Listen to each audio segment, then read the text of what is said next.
श्री स्वामी समर्थ। आज मी इथे झटपट गाजरचा हलवा बनवणार आहे। चला म्हटलं तुमच्या पण सोबत शेअर करूया।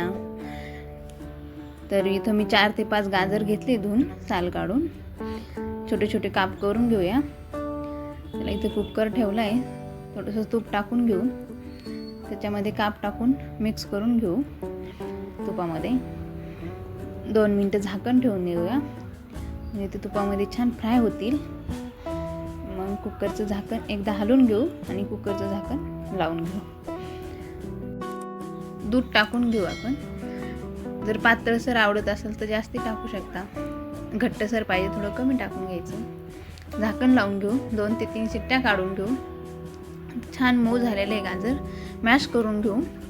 वेलची पावडर टाकू, साखर टाकू आपल्या आवडीनुसार, मिक्स करून घेऊ। इथे एक साईडला तडका देते मी, तूप टाकून घेऊ, ड्रायफ्रूट टाकू थोडेसे, मिक्स करून छान तडका देऊन घेऊ। आता मिक्स करून घेऊ। छानपैकी आपला हलवा रेडी झालेला आहे। इथे हा व्हिडिओ आवडला तर लाईक करा, सबस्क्राईब करा।